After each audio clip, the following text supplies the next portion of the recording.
এখন আসুন ইব্রাহিম আলাইহিস সালামকে কি আনসার দিচ্ছেন? আমরা আমাদের পিতা মাতাদেরকে দেখেছি, বাপ দাদাকে দেখেছি এরকম তাওয়াফ করতে, মূর্তির চারপাশে পূজা করতে, নজর দিতে। তো ইব্রাহিম আলাইহিস সালাম বলছেন যে হাল ইয়াসমাউনাকুম, এই মূর্তিগুলো কি তোমাদেরকে শুনতে পারে? ইযতাদউন, যখন তোমরা একে ডাকো। হাল ইয়ানফাউনাকুম, তোমাদের কোনো উপকার আসতে পারে? আও ইয়াদুররুকুম, তোমাদের কোনো ক্ষতি করতে পারে? তার দলিলগুলো কিন্তু অকাট্য। ইব্রাহিম আলাইহিস সালামের দলিলগুলো কিন্তু এখানে, যুক্তিগুলো কিন্তু অকাট্য। আসলে কি সে শুনতে পারে? আসলে কি সে দেখতে পারে? আসলে কি সে তোমার উপকার করতে পারে? তাদের কিন্তু কিছু বলার নাই এখানে। তারা বলছে বাল ওয়াজাদনা আবানা কাযালিকা ইয়াফআলুন, আমাদের পিতা মাতা বাপ দাদাদেরকে দেখেছি এইভাবেই করতে। ইব্রাহিম আলাইহিস সালাম বলছেন যে ইন্নাকুম আনতুম লাফি দালালিম মুবিন, তোমরা তো সুস্পষ্ট বিভ্রান্তির মধ্যে আছো। তো এরকম আরো অনেক আয়াত আছে সূরা সাফফাতের মধ্যেও, ওয়া ইন্না মিন শিআতিহি লা ইব্রাহিম ইয জাআ রাব্বাহু বিকলবিন সালিম ইয ক্বালা লিআবিহি ওয়া কওমিহি মাযা তা'বুদুন, তোমরা কিসের ইবাদত করো? আইফকান আলিহাতান দুনাল্লাহি তুরিদুন, তোমরা কি আল্লাহ সম্পর্কে মিথ্যা মিথ্যা মিথ্যা আরোপ করতে চাচ্ছ? ফামা যান্নুকুম বিরাব্বিল আলামিন, আল্লাহ রাব্বুল আলামিন সম্পর্কে তোমাদের কি ধারণা? এভাবে তিনি তার কওমকে দাওয়াত দিতে লাগলেন। তাদের কওমের দলিল একটাই ছিল, বাপ দাদাদেরকে দেখেছি এভাবে মূর্তি পূজা করতে, তাই করি।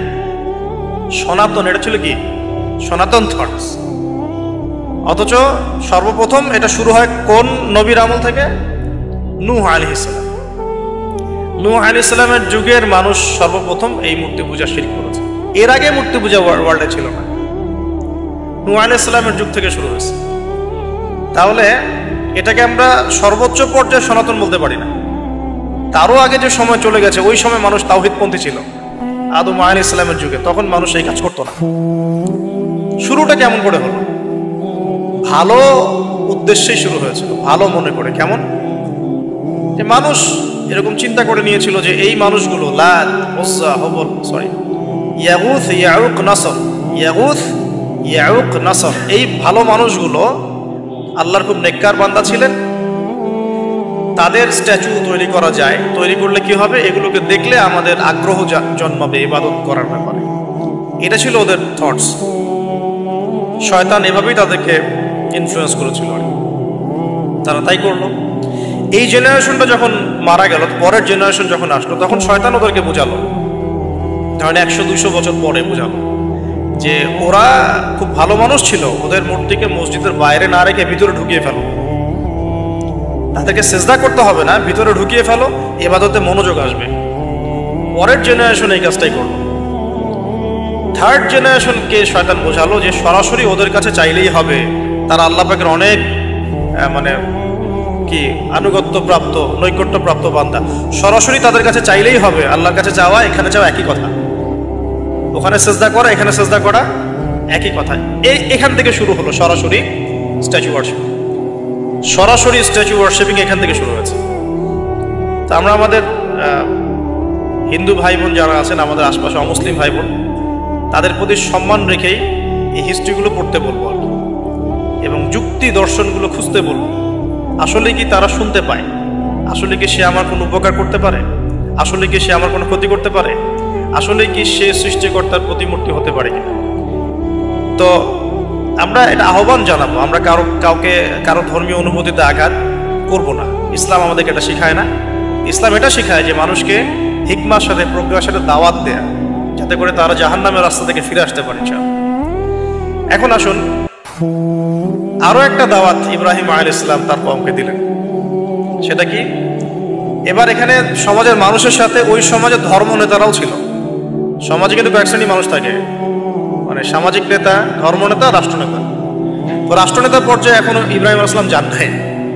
এখন সমাজ নেতা আর ধর্মনেতা চলছে আর কি। এবার ধর্মনেতা আসলো, এসে ধর্মনেতারা তাকে বোঝানোর চেষ্টা করলো যে এই আসমানের তারা, চাঁদ, সূর্য, প্রকৃতি, গাছপালা, এগুলোও ইলাহ, এগুলোর ইবাদত করা যায়। এই ঘটনা আল্লাহ রাব্বুল আলামিন সূরা আনআমের মধ্যে বলেছে।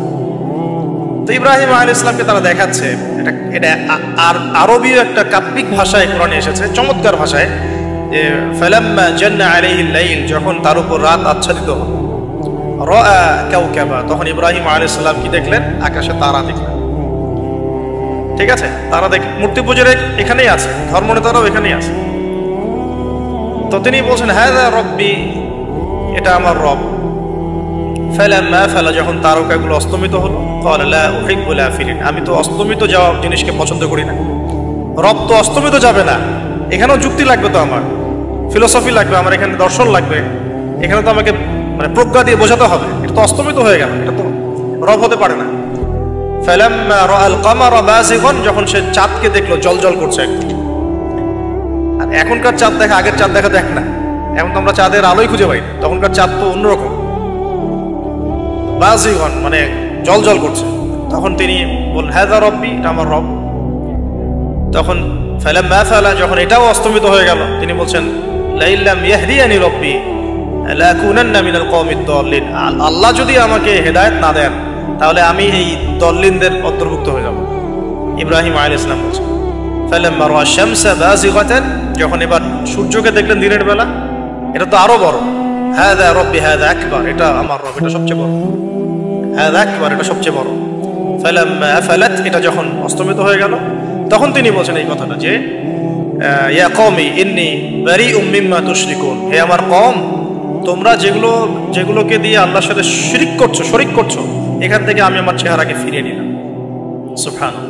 তখন তিনি এই কথাটা বলেন ইন্নী ওয়াজ্জাহতু ওয়াজহিয়া লিল্লাযী ফাতারাস সামাওয়াতি ওয়াল আরদা হানিফাও ওয়া মা আনা মিনাল মুশরিকিন, আমি আমার চেহারাকে ফিরিয়ে নিচ্ছি এই আসমান সমূহ এবং জমিনের সৃষ্টিকর্তার দিকে, এবং আমি মুশরিকদের অন্তর্ভুক্ত নই। ইন্না সলাতি ওয়া নুসুকি ওয়া মাহইয়ায়া ওয়া মামাতি লিল্লাহি রাব্বিল আলামিন, আমার সালাত, আমার কুরবানি, আমার স্যাক্রিফাইস, আমার জীবন, আমার ফুল লাইফ, আমার মৃত্যু, সবকিছু কার জন্য? জগৎ সমূহের প্রতিপালক আল্লাহর জন্য। লা শারীকা লাহু, তার কোনো শরীক নাই। ওয়া বিযালিকা উমিরতু, এই একনিষ্ঠভাবে তার ইবাদত করার জন্যই আমি আদিষ্ট হয়েছি। ওয়া বিযালিকা উমিরতু ওয়া আনা মিনাল মুসলিমিন, এবং আমি মুসলিমদের অন্তর্ভুক্ত। এই শুরু হলো এবার পুরো স্পষ্টভাবে তাওহীদের ঘোষণা দেয়া। তবে ইব্রাহিম আলাইহিস সালামের এক একটা পদক্ষেপ কি যৌক্তিক না, বৈজ্ঞানিক না, এবং অকাট্য প্রমাণ আছে না, এগুলোকে কিন্তু ভেদ করতে পারছে না তারা। এবার ইব্রাহিম আলাইহিস সালাম চিন্তা করলেন তারা এবার উচিত শিক্ষা দিতে হবে। তবে আগে বলে নেই, এই যে উচিত শিক্ষাটার কথা বলছে, এটা আবার আপনারা খবরদার ভুলেও কোথাও দিতে যায় না, ঠিক আছে? এটা তো সময় আছে। ইব্রাহিম আলাইহিস সালামের সাথে নবী সাল্লাল্লাহু আলাইহি ওয়াসাল্লামের জীবনের মিলের কথা বলছিলাম। নবী সাল্লাল্লাহু আলাইহি ওয়াসাল্লাম মক্কা বিজয়ের আগে কি কখনো মূর্তির গায়ে হাত দিয়েছেন কিনা বলেন? দিয়েছেন? যখন মক্কা বিজয় হয়ে গেছে, পুরো স্টেটই আপনার, অথরিটি আপনার, তখন আপনি আপনার অ্যাকশন নিতেই পারেন, সেটা আপনার ব্যাপার, তখন আপনি কি করবেন? মুহাম্মদ সাল্লাল্লাহু আলাইহি ওয়াসাল্লাম কাবা ঘরে ঢুকে তখন মূর্তি ভেঙেছেন এবং বলেছেন ওয়াকুল জাআল হক ওয়া যাকাল বাতিল ইন্নাল বাতিলা কানা যাহুকা, তাই না? তো ইব্রাহিম আলাইহিস সালাম এবার শিক্ষা দেওয়ার চিন্তা করছেন। তিনি বলছেন যে যখন এরা মেলাতে যাবে, ওই উৎসবে যাবে, তখন আমি এদেরকে দেখে নিব। এটা কুরআন চমৎকার ভাবে বলেছে যে إذ قال لأبيه وقومه ماذا تعبدون أئفكا آلهة دون الله تريدون فما ظنكم برب العالمين فراغ إلى آلهتهم فقال ألا تأكلون। ইব্রাহিম আলাইহিস সালাম এবার যখন ওরা মেলায় চলে গেছে, তো যাওয়ার আগে আবার ইব্রাহিম আলাইহিস সালাম বলছিলেন যে ইন্নী সাকিম, আমি হচ্ছি অসুস্থ। আমি কি অসুস্থ? নাযারা নাযরাতান ফিন নুজুম, ইব্রাহিম আলাইহিস সালাম রাতের বেলা আকাশের দিকে তাকালেন একবার, তাকিয়ে ওদেরকে বললেন যে ইন্নী সাকিম, আমি অসুস্থ। এটা কৌশল, আমি অসুস্থ, এটা কৌশল। এই কৌশল আবার সব জায়গায় খাটাতে যায় না। তো এবার যখন তারা চলে গেল, ফারাগা ইলা আলিহাতিহিম ফাকালা আলা তাকুলুন, এবার তিনি ওই মূর্তি গৃহ যেটা ওদের, ওখানে ঢুকে বলছেন যে আলা তাকুলুন, তোমাদের কি হলো, খাচ্ছ না কেন? কাদেরকে বলছে এই কথা? মূর্তি, খাচ্ছ না কেন? আলা তাকুলুন। ফারাগা ইলা আলিহাতিহিম ফাকালা আলা তাকুলুন মা লাকুম লা তানতিকুন, কি হলো, কথা বলছো না কেন? মা লাকুম লা তানতিকুন, কি হলো, কথা বলছো না কেন? এবার ফারাগ আলাইহিম দরবাম বিল ইয়ামিন, এবার ইয়ামিন মানে ডান হাত, ডানাতে যা পেয়েছিলেন আর কি, তা দিয়ে সবগুলোকে ভেঙে চুরমার করে দিয়েছে। ব্যাস, এবার ওরা যখন আসলো এসে বলছে যে আনতা ফাআলতা হাযা বিআলিহাতিনা ইয়া ইব্রাহিম, ইব্রাহিম তুমি কি আমাদের উপাস্যদের সাথে এই কাজ করেছো? ইব্রাহিম বলছেন লা, না, বাল লা আসলে কোরআনে নাই, আমি নিজের মতো করে বললাম আরবি বলতে বলতে। বাল ফাআলাহু কাবীরুহুম হাদা, বরং এই বড়টা এই কাজ করছে। এর মধ্যে সবচেয়ে বড় যেটা আছে এই ব্যাটার কাজ, আমি করি নাই, আমি তো করি নাই। তখন ওরা তো এটা তো হতভম্ব হয়ে গেল, যে সে বলছে যে তুমি তো জানো, তুমি তো খুব ভালো করেই জানো যে তারা কথা বলতে পারে না, নড়াচড়া করতে পারে না, কিছুই করতে পারে না।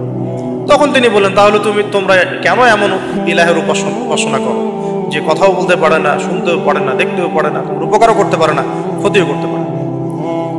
কিন্তু এবারও কিন্তু যুক্তি নাই, কোনো তাদের কাছে কোনো দলিল নাই, কোনো প্রমাণ নাই, কোনো যুক্তি দর্শন কিচ্ছু নাই। এবার শুরু হলো জুলুম। জালেমের কাজ কি? যুক্তি, জ্ঞান, দর্শন, বিজ্ঞান এগুলো দিয়ে যখন পরাস্ত, এগুলো দিয়ে পারছি না, এবার পেশি শক্তি। এবার কি? পেশি শক্তি। ব্যাস, এবার পেশি শক্তি। ইব্রাহিম আলাইহিস সালামকে নিয়ে যাওয়া হচ্ছে নমরুদের দরবারে। এবার চলো, এবার তোমার আছে খবর আছে। এবার পুরো রিমান্ড হবে 7 দিনের। একদিন রিমান্ড হলেই অবস্থা খারাপ হয়ে যাওয়ার কথা। ইব্রাহিম আলাইহিস সালামকে এবার নিয়ে যাচ্ছে ধরেন নমরুদের কাছে। কি যে হবে আল্লাহ ভালো জানেন। ইব্রাহিম আলাইহিস সালাম যখন যাচ্ছেন তখন কি তিনি জানতেন যে আল্লাহ পাক তাকে আগুন থেকে বাঁচাবেন? এই ঘটনা যে ঘটবে তিনি কি জানতেন? আচ্ছা, আমরা না হয় জানি যে এমনটা হয়েছিল। ইব্রাহিম আলাইহিস সালাম ওই সময় তো আর জানতেন না যে কি হতে যাচ্ছে। তার মানে তার ওই সময় তার ইমানের তেজ, তার স্থিরতা, ইস্তেকামা এবং তাওয়াক্কুল কত বেশি ছিল। তাকে নিয়ে যাওয়া হচ্ছে। এবারে নমরুদের সামনে দাঁড় করিয়ে নমরুদ এবার একটু মজা নিয়ে জিজ্ঞাসা করলো যে কে তোমার রব? ওই কবরের প্রশ্ন করার মতো, মান রব্বুক, তোমার রব কে? তো ইব্রাহিম আলাইহিস সালাম বলছে রব্বি আল্লাযী ইউহয়ী ওয়া ইউমীত, আমার রব তিনি যিনি জীবন দেন মৃত্যুও দেন। এবার নমরুদ বলছে ক্বালা আনা উহয়ী ওয়া উমীত, আমি তো জীবন দিই আর মৃত্যু দেই। কিভাবে? একজন যাবজ্জীবন প্রাপ্ত আসামিকে ডেকে নিয়ে ছেড়ে দিল, দিয়ে বললো যে জীবন দিলাম। আর একজন আসামিকে ডেকে তৎক্ষণাৎ মৃত্যুদণ্ড দিয়ে মৃত্যু দিলাম। তো ইব্রাহিম দেখলেন আলাইহিস সালাম এ তো মোটা বুদ্ধির মানুষ, কারণ যে যত বড় জালেম হয় তার বুদ্ধি তত মোটা হয়, কিন্তু এটা মাথায় রাখবেন।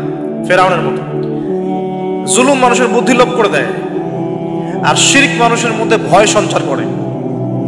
যখন আপনি শিরক করতে থাকবেন মনে খুব ভয় কাজ করবে। এবং মুশরিক বাহিনী কখনো ইসলামের বিজয় লাভ করতে পারে নাই। যে মুসলিম সেনাবাহিনীর মধ্যে শিরক ছিল না, ওরা যুদ্ধের মাঠে পরাজিত হয়ে গেছে। ইতিহাস ঘাটবেন, মুসলিম যে সেনাবাহিনীর মধ্যে শিরক ছিল ওই সেনাবাহিনী পরাজিত হয়ে গেছে। আবার অল্প গুটি কয়েক সেনাবাহিনী তারা তাওহীদপন্থী ছিল, তারা জয়লাভ করেছে। ইতিহাস ঘেটে দেখবেন। তো জুলুম কি করে? বুদ্ধি লোপ হয়। নমরুদের বুদ্ধি লোপ পেয়ে গেল। তো ইব্রাহিম আলাইহিস সালাম বলছেন রব্বি আল্লাযী ইউহয়ী ওয়া ইউমীত, এ তো এটা বুঝলো না। তাহলে ইন্নাল্লাহা তাআলা ইন্নাল্লাহা ইয়াতি বিশ-শামসি মিনাল মাশরিক ফাতি বিহা মিনাল মাগরিব। ইব্রাহিম আলাইহিস সালাম বলছেন যে আল্লাহ রাব্বুল আলামিন, আমার আল্লাহ তিনি পূর্ব দিক থেকে সূর্য ওঠান। তো তুমি যদি ইলাহ হয়ে থাকো তাহলে পশ্চিম দিক থেকে উঠাও। এটা আরো বড় অকাট্য দলিল হলো। তার অবস্থাটা আল্লাহ ব্যাখ্যা করছেন এভাবে। আল্লাহ বলছেন ফাবুহিতাল্লাযী কাফার, কাফের একদম হতভম্ব হয়ে গেলেন। হতভম্ব হয়তো লাভ নাই, বেশি শক্তি আছে আমার। তোমার যুক্তি, বিজ্ঞান, দর্শন, থিওরি তো আমার দরকার নাই। তোমার দিনের জ্ঞানের এলিমেন্ট তোমার দরকার নাই। তোমার ওয়াজ নসিহতের আমার দরকার নাই। আমার কাছে কি আছে? বেশি শক্তি আছে। পিঠায় সব সিধা করে ফেলা হবে।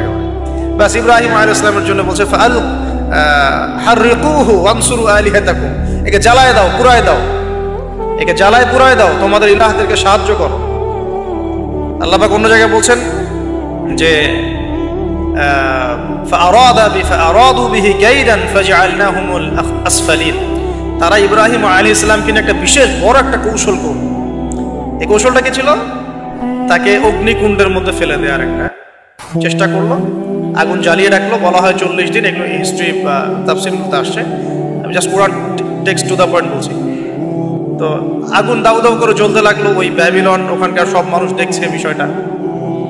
ইব্রাহিম আলাইহিস সালামকে ফেলে দেওয়া হবে। দেখেন, যখন ফেলে দেওয়া হবে তখন কি ইব্রাহিম জানতেন তিনি আগুনে পুড়বেন না? তিনি তাহলে প্রস্তুত ছিলেন।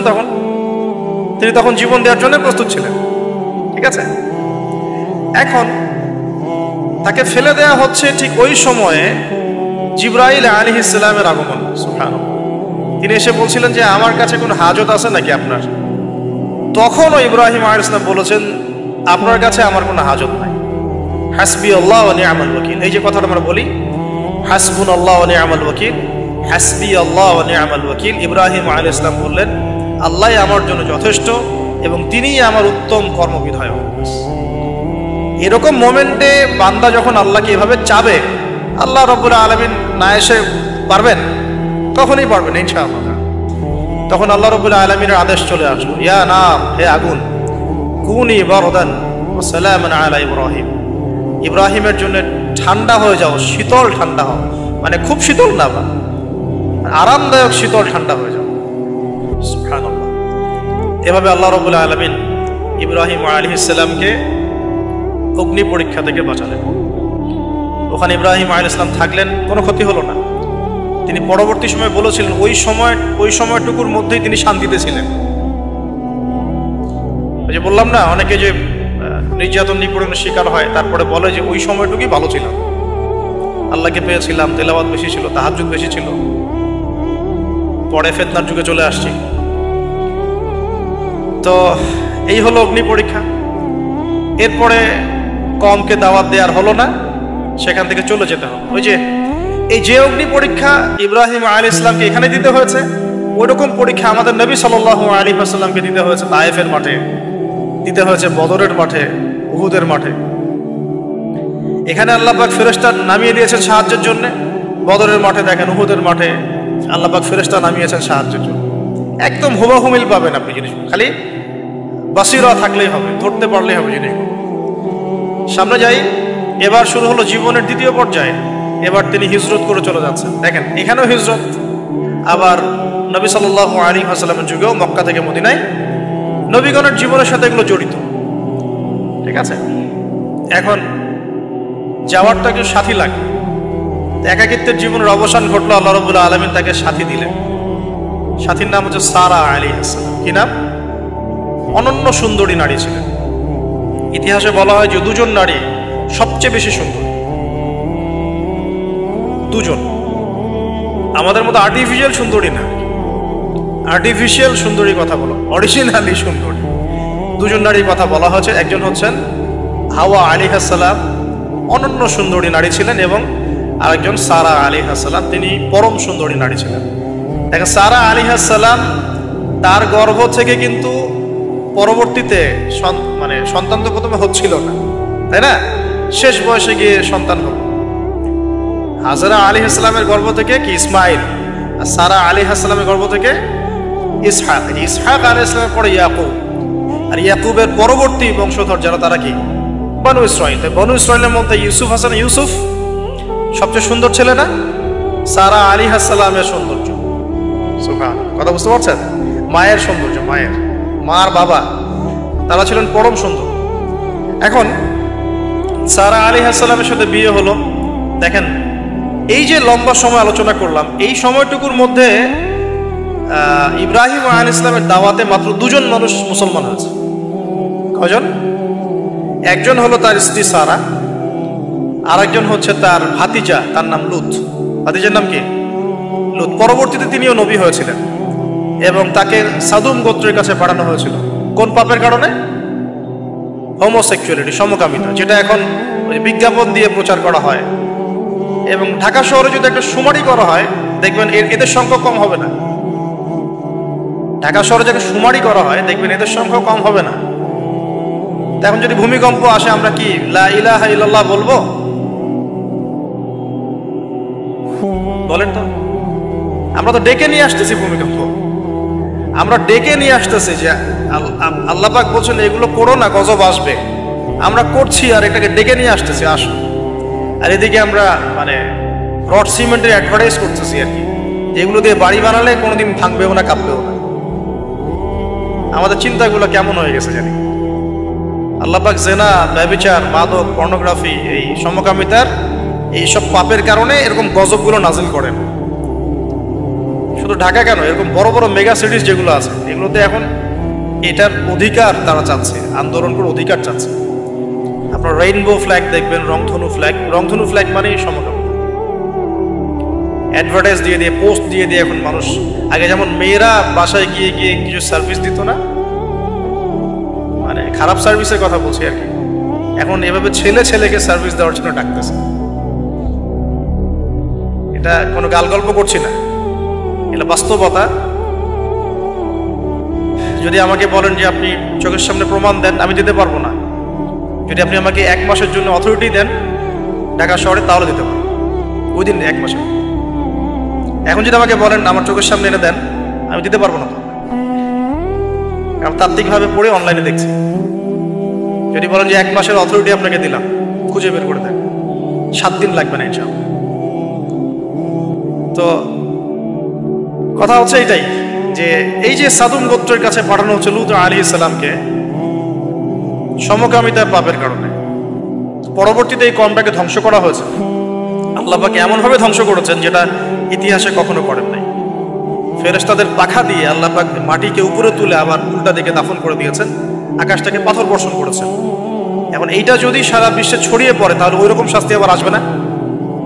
স্বাভাবিক না? এটা আসতে পারে। আর এটার মূল কেন্দ্র হচ্ছে পশ্চিমা সভ্যতা। এখান থেকে সারা দুনিয়া ছড়িয়ে পড়তেছে। বাংলাদেশের মতো মুসলিম কান্ট্রিতেও দিন দিন সমকামিতা বাড়ছে। আমাদের বোনদের, আমাদের ভাইদের, গার্ডিয়ানদের অনেক বেশি সচেতন থাকা দরকার। কোন কোন ক্ষেত্রে মাদ্রাসার মধ্যেও দেখা গেছে, হিপসখানাতেও দেখা গেছে। পর্নোগ্রাফির কারণে এগুলো হচ্ছে। পর্নোগ্রাফির কারণে মানুষের রুচি বিকৃত হচ্ছে এবং সে নারী, পুরুষ, গরু, ছাগল, হাঁস, মুরগি কোনো কিছুর তোয়াক্কা করছে না। কয়েকদিন পর এটাও যদি দেখেন অবাক হবেন না যে মানুষ পশু পাখির সাথে জেনা করতেছে। এটাও যদি দেখেন আমি অ্যাটলিস্ট অবাক হব না। ধাপ ছিল একটা, প্রথমে মানুষ কি করতো? অবৈধ প্রেম করতো, এই সম্পর্কে জেনা করতো, পরে পরকীয়া শুরু করলো, তারপরে এখন সমকামিতা শুরু হলো। সমকামিতার পরে এখন চাইল্ড অ্যাবিউজিং শুরু হয়েছে, বাচ্চা কাচ্চাদেরকে রেপ করা হচ্ছে, ছোট ছোট মেয়েদেরকে, ছোট ছোট বাচ্চাদেরকে, ইভেন ছোট ছোট ছেলেদেরকেও। এরপরে যদি গবাদি পশুর সাথে জেনা করতে দেখেন, অবাক হওয়ার কিছু নেই, কিচ্ছু নেই অবাক হওয়ার। এখন বলেন আমরা শাস্তির দ্বার প্রান্তে আছি না? অ্যাটলিস্ট আমরা যারা দিনকে ভালোবাসি, আমাদের একটা আইডিওলজি ফলো করি, নৈতিকতার কথা বলি, আমরা আমাদের পরিবার, আমাদের ভাই বোন, আমাদের ছেলে মেয়ে, তাদের প্রতি আমাদের খুব সতর্ক দৃষ্টি রাখতে হবে, সর্বোচ্চ সতর্ক থাকতে হবে। আর আমাদের দিনী বোনদেরকেও রিকোয়েস্ট করবো আমরা, যে ভাইদেরকেও তো বলি, বোনদেরকেও বলছি, বিয়ের আগে কোনো প্রকার অবৈধ সম্পর্ক নেই। বিয়ের আগে কোনো প্রকার অবৈধ কোনো সম্পর্ক না। আর এখন অমুসলিম ছেলে আর মুসলিম মেয়ে প্রেম করতেছে, এগুলোকে নিয়ে অনলাইনে অনেক লেখালেখি হচ্ছে, দেখলাম কয়েকদিন আগে। কিছু বোন আমাকে রিকোয়েস্ট করেছিলেন যে একটু আপনার মুখ দিয়ে যদি মানুষ জানতে পারে এটা, যে কোনো অবস্থাতেই মুসলিম মেয়ে কোনো অমুসলিম ছেলের সাথে প্রেম করতে পারে। মুসলমান ছেলের সংখ্যা কম হয়ে গেল, যে বিয়ে করার জন্য মুসলমান ছেলে খুঁজে পাওয়া যাচ্ছে না। পরবর্তীতে তারা সেই মুসলিম বোনের ইজ্জত নষ্ট করে তাকে গর্ভবতী করে দিয়ে ভেঙে যাচ্ছে। এটা ওদের একটা মিশন। আর ওদের মিশনের কথা আমি পরে বলবো। আমি মুসলিম মেয়ে হয়ে কেমন করে একটা অমুসলিম ছেলের সাথে প্রেম করতে পারবো? আমার বাসার মুসলিম মেয়ে কেমন করে একটা অমুসলিম ছেলের সাথে প্রেম করতে পারবো? এটা তো আমাকে আগে ফাঁসির কাজটা ঝোলানো দরকার, আগে বিচারটা তো আমার করা দরকার আগে। আমরা আমাদের দিনী বন্ধুকে সর্বোচ্চ সতর্ক করব। জীবন চলে গেলেও ফিরে আসতে পারে না? আল্লাহর হাতে তো। মানুষ অনেক সময় জীবন মৃত্যুর সন্ধিক্ষণে থাকে না, আল্লাহ পাক ফিরিয়ে বাঁচিয়ে দেন না। ইজ্জত চলে গেলে কখনো ফিরে আসে না। ইজ্জত চলে গেলে ফিরে আসে? আল্লাহ আমাদেরকে বোঝার তৌফিক দান। আচ্ছা, ইব্রাহিম আলাইহিস সালামকে কি বলা হয়? খালিলুল্লাহ, আল্লাহর খলিল। ওই নামটা কিন্তু এখনো এখানে আছে আর কি। এখানে হিজরত করা হয়। তারপরে এখানে থাকতে লাগলেন তার স্ত্রী সারা আলাইহিস সালাম। এক সময় ওই এলাকায় একটু দুর্ভিক্ষ দেখা দিল। তখন তারা মিশরের দিকে যাচ্ছিলেন খাবারের সন্ধানে। যাওয়ার সময় সেখানে একটা রাজা ছিল। রাজাটা লম্পট টাইপের। লম্পট রাজা বোঝেন কিনা? যারা নারীর নেশা খুব আর কি, যে মেয়েকেই দেখে তাকে তুলে নিয়ে যায়। এগুলো নতুন পাপ না। ইতিহাসে যেগুলো দেখতে এখন যেগুলো হচ্ছে, এগুলো হিস্ট্রিতে ছিল, আগেও ছিল। কোরআনে এগুলো সবগুলোকে কেন ব্যাখ্যা করা হয়েছে? কারণ শেষ জামানায় শেষ নবীর উম্মতে এগুলো সবই হবে। শেষ নবীর উম্মতের সময় এই সবগুলো রিপিট হবে, কারণ আল্লাহ পাক সব জানিয়ে দিয়েছেন আমাদেরকে কি হয়েছিল আগে। আমরা হচ্ছে সামারি, পাপের সামারি। সারা ওয়ার্ল্ডের যত পাপ ছিল এগুলো সামারাইজিং করা হয়েছে, এই উম্মত হবে এগুলো উম্মতের মধ্যে। এই জন্য আল্লাহ পাক সতর্ক করেছেন বারবার। এখন এই রাজা সারা আলাইহিস সালামের দিকে চোখ দিল। এখানে আমাদের দিনী বোনদেরকে একটা মারাত্মক নসিহত করতে চাই। এটা আমি পড়ছিলাম যখন গত 3 দিন থেকে, আমি 2 বার এখানে পড়তে পড়তে থেমে গেছে। সারা আলাইহিস সালামকে যখন কিডন্যাপ করা হয়েছে তখন দুটো কাজ হয়েছে এখানে। এক, ইব্রাহিম আলাইহিস সালাম সাথে সাথেই তিনি নামাজে দাঁড়িয়ে গেছেন। ইব্রাহিম আলাইহিস সালাম কি করেছেন? নামাজে দাঁড়িয়ে গেছেন। আর সারা আলাইহিস সালামের দিকে যখন হাত বাড়াচ্ছে এই আপনার লম্পট বাদশা, সারা আলাইহিস সালাম সময় চেয়েছেন যে আমি নামাজ পড়ব, আমাকে নামাজ পড়ার ব্যবস্থা করে দেওয়া হোক। সারা আলাইহিস সালাম অজু করে এসেছেন, অজু করে নামাজে দাঁড়িয়েছেন। দাঁড়িয়ে 2 রাকাত নামাজ পড়ে আল্লাহর কাছে দোয়া করেছেন, আল্লাহুম্মা ইন কুনতা তা'লাম, হে আল্লাহ আপনি যদি জানেন, আল্লাহুম্মা ইন কুনতা তা'লাম, হে আল্লাহ আপনি যদি জানেন যে ইন্নী ক্বাদ আহসানতু ফারজি ইল্লা যাওজি, আমি আমার লজ্জাস্থানকে হেফাজত করে রেখেছিলাম, সতীত্বকে কখনো নষ্ট করিনি, শুধু আমার স্বামীর হক আমি স্বামীকে দিয়েছি। মানে আমি আমার স্বামী ছাড়া অন্য কারো কাছে আমার সতীত্ব নষ্ট করি নাই। যদি আপনি এটা জেনে থাকেন, আল্লাহ ফানসুরনি, আল্লাহ আপনি আমাকে সাহায্য করেন, ওয়ালা তুসমিত আলাইয়া হাযাল কাফির, আমার উপরে এই কাফেরকে আপনি বিজয়ী করেন না। এই দোয়াটা দিনী বোনরা মুখস্থ করে রাখতে পারেন, কারণ অনেকেই চলতে ফিরতে উঠতে বসতে অনেক রকম হ্যারাসমেন্টের শিকার হন। যদি আপনি সতীত্ব রক্ষা করে চলতে পারেন তখন আল্লাহর কাছে দোয়া করবেন, আল্লাহ আপনি যদি জেনে থাকেন আমি আমার সতীত্ব রক্ষা করেছি, আমি অনেস্ট, আমি আমার সতীত্ব রক্ষা করেছি, কারো সামনে আমি আমার সতীত্ব নষ্ট করি নাই, আল্লাহ আপনি এই জালেমের এগেনস্টে, এই কাফের এগেনস্টে, এই ফাসেকের এগেনস্টে আমাকে সাহায্য করেন। এই দোয়া করার সাথে সাথেই এই বাদশার হাতটা অবশ হয়ে গেছে, হাত আর আগাচ্ছে না, হাত প্যারালাইজ হয়ে গেছে, পড়ে গেল সে। তখন আবার তিনি দোয়া করছেন সারা আলাইহিস সালাম, আল্লাহ এখন যদি সে মারা যায় তার মানুষ মনে করবে আমি মেরে ফেলছি।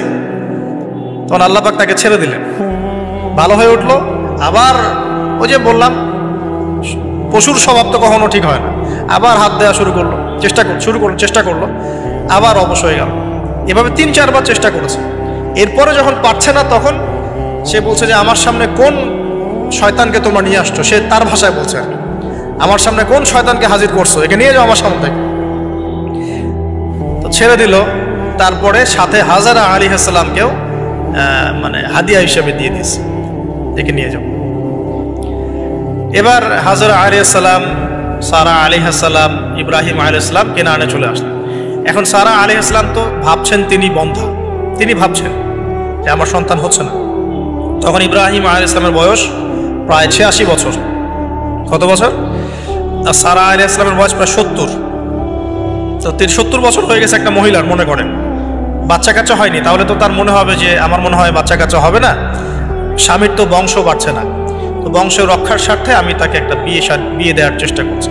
তখন হাজারা আলাইহিস সালামের সাথে তার বিয়ে দেওয়া। এই হলো সেকেন্ড ওয়াইফ।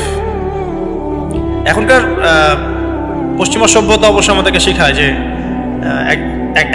একজন নোবেল মানুষ আর কি, মানে a noble man can not marry মানে টুয়াইস থার্ড, এটা শেখায় যে একজন ভালো মানুষ একাধিক বিয়ে করতে পারে না। এটা নোবেলরা মানে পশ্চিমরা শেখায়।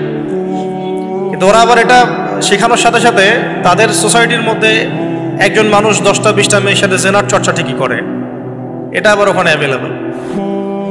তো নবীগণের সুন্নাহ, এটা কাদের সুন্নাহ? নবীগণের সুন্নাহ। কারণ নবীগণ এগুলো ম্যানেজ করতে পারতেন, মেনটেন করতে পারতেন, তাদেরকে আল্লাহ পাক ফিজিক্যাল, মেন্টাল সব ধরনের অ্যাবিলিটি দিয়েছিলেন। এবার বিয়ে হয়ে গেল, কিসের উদ্দেশ্যে দেওয়া হয়েছে? সন্তান। এবার 86 বছর বয়সে আল্লাহ রাব্বুল আলামিন ইব্রাহিম আলাইহিস সালামকে সন্তান দান করলেন। এই সন্তানের নাম কি? ইসমাঈল আলাইহিস সালাম। সন্তান জন্ম হয়ে গেল, পরীক্ষাও। ইব্রাহিম আলাইহিস সালামের জীবন তো পুরোটাই পরীক্ষা। বাবার থেকে বিচ্ছিন্নতা পরীক্ষা, আগুনের পরীক্ষা, সমাজ থেকে বিচ্ছিন্নতা পরীক্ষা, আবার এই যে এখন পরীক্ষা, আরো বড় বড় পরীক্ষা শুরু হচ্ছে। কি পরীক্ষা? এবার বলছেন স্ত্রী এবং সন্তানকে রেখে আসো মক্কায়।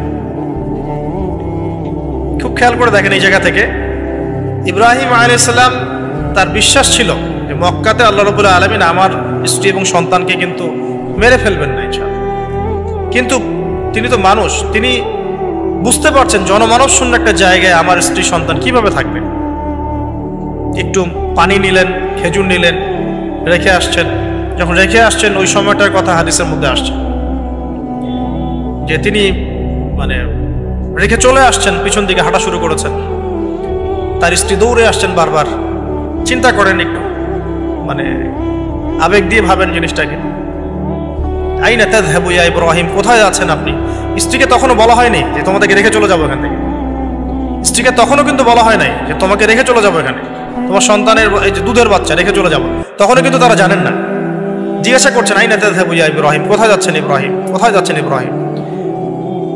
বুকের মধ্যে পাথর বাঁধা, তখন বুকের মধ্যে তখন ইব্রাহিম আলাইহিস সালাম কি পাথর বাঁধা। এটা পুরুষ, এই ফিলিংসগুলো পুরুষরা বুঝবে, মেয়েরা বুঝবে না। এই বুকে বুকে পাথর বেঁধে হাসি মুখে থাকার যে অনুভূতি, এটা পুরুষরা বুঝবে, মেয়েরা বুঝবে না, তাই না ব্যাপারটা? ইব্রাহিম আলাইহিস সালামের বুকে তখন পাথর বাঁধা, তিনি কথাই বলতে পারতেছেন, তিনি কথাই বলতে পারতেছেন। তখন তিনি বললেন যে আপনি কি আল্লাহর হুকুমে রেখে যাচ্ছেন আমাদেরকে এখানে? তখন ইব্রাহিম শুধু মাথা নাড়লেন, মুখ দিয়ে হ্যাঁও বলেন নাই, মাথা নাড়ছেন খালি। তখন মাশাআল্লাহ এই যে ইসমাইলের মা আলাইহিস সালাম, তিনি বলছেন যে তাহলে আল্লাহ পাক, তাহলে আল্লাহ রাব্বুল আলামিন, যদি আপনি আল্লাহর হুকুমেই আমাদেরকে রেখে রেখে গিয়ে থাকেন, তাহলে আল্লাহ পাক আমাদেরকে কোশ্চিন কালেও ধ্বংস করবেন না। এমন মহান তাওয়াক্কুলকে দেখালেন শ্রী হাজেরা আলাইহিস সালাম। এবার আসেন, উনিও কিন্তু দেখতে পাচ্ছেন যে আশপাশে কোনো মানুষই নাই, জনমানব শূন্য জায়গা, পানি নাই, খাবার নেই, কিছুই নাই। এবার ইব্রাহিম যখন চলে আসলেন একটা পাহাড়ের আড়ালে গিয়ে দাঁড়ালেন কিছু দূরে এসে, তখন হাত তুলে আল্লাহর কাছে দোয়া করা শুরু করলেন। রব্বি, সূরা ইব্রাহিমের মধ্যে আসছে, রব্বি ইন্নী আসকানতু মিন যুররিয়াতি বিওয়াদিন গায়রি যি যার'ইন ইনদা বাইতিকাল মুহাররাম রব্বানা লিয়ুকিমুস সালাহ ফাজআল আফইদাতাম মিনান নাসি তাহওয়ি ইলাইহিম ওয়ারযুকহুম মিনাথ থামারাতি লাআল্লাহুম ইয়াশকুরুন। সুবহানাল্লাহ, তিনি দোয়া করছেন, আল্লাহ আমি আমার স্ত্রী এবং আমার সন্তানকে জনমানবহীন বিরান একটা জায়গায় তোমার ঘরের কাছে রেখে আসলাম। আল্লাহ এই কারণে যাতে করে তারা নামাজ কায়েম করে। কি করে? আল্লাহ তুমি মানুষের মনগুলোকে তাদের দিকে ঘুরিয়ে দিও এবং তাদেরকে ফল ফলাদি দিয়ে রিজিক দিও, যাতে করে তারা তোমার শুকরিয়া আদায় করতে পারে। এখনো দেখেন ওই জায়গায় নামাজ ঠিকই কায়েম হচ্ছে, ওই জায়গায় কিন্তু নামাজ পড়েও যেমন শান্তি, নামাজের আসল রুহানিয়াত ওখানে বোঝা যায়। 24 ঘন্টা ওখানে নামাজ তাওয়াফ সাই চলতেই আছে, 1 মিনিটের জন্য বন্ধ হচ্ছে না। তারপরে মানুষের মন অটোমেটিক ওখানে ঘোরানো থাকে। সবাই চায় জীবনে অন্তত একটাবার হজ করতে, একটাবার আল্লাহর ঘর দেখতে। আর পৃথিবীর এমন কোনো ফল পাবেন না সেখানে নাই। অথচ ওখানে কিন্তু খুব কৃষিভিত্তিক কিছু চাষ হয় না, খুব একটা চাষ হয় না। তো ইব্রাহিম আলাইহিস সালামের দোয়ার বরকত দেখেন, কি বরকত! ব্যাস আল্লাহ রাব্বুল আলামিন কবুল করলেন। এবার এই যে খাবার পানি যখন ফুরিয়ে আসলো, তখন এই যে মা হাজেরা আলাইহিস সালাম ছোটাছুটি শুরু করলেন সাফা আর মারওয়ায়, সাফা মারওয়ায়। একবার সাফার উপরে ওঠেন, একবার মারওয়া। এখনকার সাফা মারওয়া না, এখন মোজাইক দিয়ে টাইলস করে দেওয়া সাফা মারওয়া না, যেটা আমরা সাই করি, এই সাই সেই সাই না। ওইটা তখন ছিল একদম রুক্ষ একটা জায়গা, জীর্ণ শীর্ণ একদম ভূমি ছিল। আর এখন তো কয়েক তালা হয়েছে। এটা যারা উমরা হজ করেছেন বা হজ করেছেন তারা জানেন। তো এরকম বিরান জায়গা সাফা মারওয়া, একজন মহিলা, একজন নারী, তার কি জাজবা! সে এই শক্তি কোথায় পাচ্ছে? সেই শক্তি পাচ্ছে কোথায়? সেই তাওয়াক্কুল কোথায় পাচ্ছে? কোন আশা নিয়ে সে ছুটছে আর কি? আর আমরা কোন আশা নিয়ে দুনিয়ার পথে ছুটছি আর কি? পানি, বাচ্চা এদিকে কান্নাকাটি করছে, বাচ্চা কান্নাকাটি করছে, চিৎকার করছে, সে দৌড়াচ্ছে, একবার সাফা একবার মারওয়া, একবার সাফা একবার মারওয়া। আমরা যখন হজ করতে যাই, উমরা করতে যাই, কখনো এই ফিলিংসই আসে না আমাদের মধ্যে। ওইখানে গিয়ে সেলফি উঠানো শুরু করে মানুষ। আমরা গিয়েছিলাম, অবাক হয়ে যায়, ওখানে সেলফি উঠে মানুষ বসে বসে। সাফা মারওয়া সাইর কোনো ফিলিংসই নাই। এটা হাজেরা আলাইহিস সালামের স্মৃতি। আল্লাহ পাকের কাছে এই দৌড়াদৌড়ি এতই ভালো লেগেছে, আল্লাহ পাক কিয়ামত পর্যন্ত রেখে দিয়েছেন। সুবহানাল্লাহ, একজন নারীর সম্মানে, এই সন্তান, মায়ের বাঁধন, সুবহানাল্লাহ, এগুলা আসলে বলে বোঝানো যায় না ফিলিংসগুলা। এই 7 বার সাইর মধ্যেই আল্লাহ রাব্বুল আলামিনের এই যে হুকুম চলে আসলো। দেখেন যে ইসমাইলের পায়ের কাছ থেকে পানির ফোয়ারা বের হচ্ছে। এই পানির ফোয়ারা বের করে দিয়ে গেলেন কে?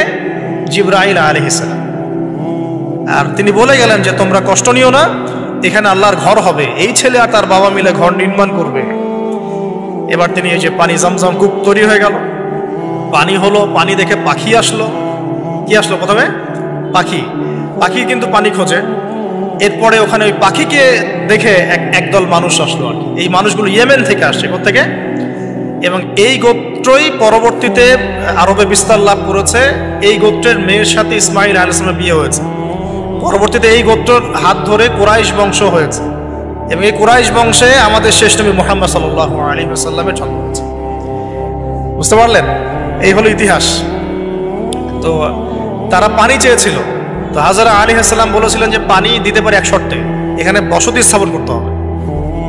ওরা তো আরো ভালো, বসতি স্থাপন করবো, পানিও পাবো, সব তো আরো ভালো হলো। এখানে ইসমাইল আলাইহিস সালাম বড় হন, পরবর্তীতে এখানকারই এক মেয়েকে তিনি বিয়ে করেন, নারীকে বিয়ে করেন। তার বংশতে আসে মুহাম্মদ, তার বংশতে আস্তে আস্তে যে কুরাইশ, বনু হাশিম, বনু মাখজুম, এগুলো হতে হতে হতে মুহাম্মদ সাল্লাল্লাহু আলাইহি ওয়াসাল্লাম কুরাইশ বংশে জন্ম নেন। তাহলে আমাদের নবীর পিতা কে বলেন? ইসমাইল। কোন কে? ইসমাইল আলাইহিস সালামকে বলা হয় আরব জাতির পিতা, আলাদা করে আরব জাতির পিতা। আর তখনই কিন্তু আরবি ভাষাটাই, যে আমরা যে এখনকার যে আরবি ভাষাটা দেখছি, এই আরবি ভাষাটা কিন্তু এই বনু জোহরুম গোত্র থেকে আসছে। বুঝতে পারছেন? এই গোত্রের ভাষা ছিল এই ক্লাসিক্যাল আরবি ভাষা, আমরা যে আরবিটা এখন চর্চা করি। তো এবার ইসমাইল আলাইহিস সালামের বয়স যখন এবার আবার একটু বড় হলো, বেশি হলো, 10 থেকে 13 বছর, তখন আরেকটা পরীক্ষা। এর মাঝে মাঝে বাবা আসেন, দেখেন যান, দেখেন যান। এখন শেষ বয়সে যারা সন্তান পেয়েছেন তারা এই জিনিসগুলো বুঝেন। আমরা যারা বিয়ে শাদী করি নাই, সন্তান হয় নাই, আমরা আসলে এগুলো পড়ি, বুঝতে পারি।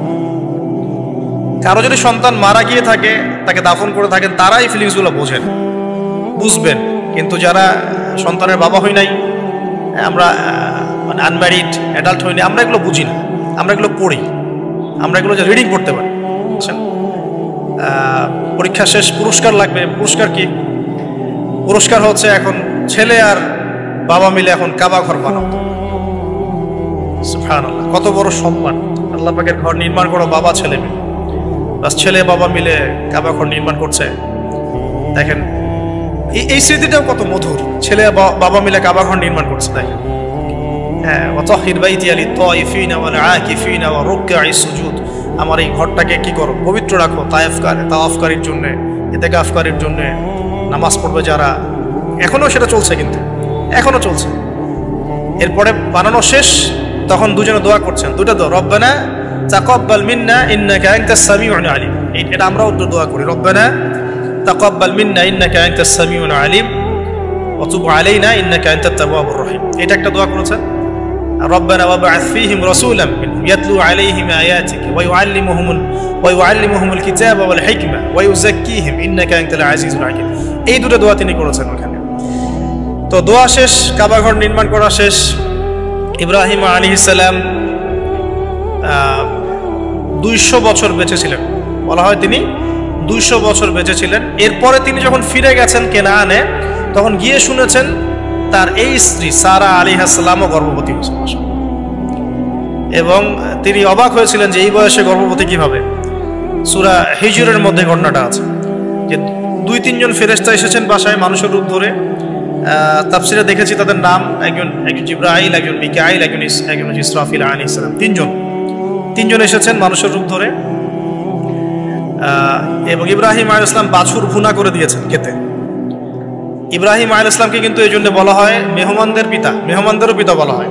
খুবই মেহমানদারি করতেন তিনি, খুব বেশি মেহমানদারি করতেন। আরবে এই ট্রেডিশনটা এখনো আছে, মেহমানদারি করার ট্রেডিশনটা এখনো আছে। তো তারা হাত বাড়িয়ে খাচ্ছে না, এটা দেখে তিনি ভয় পেলেন।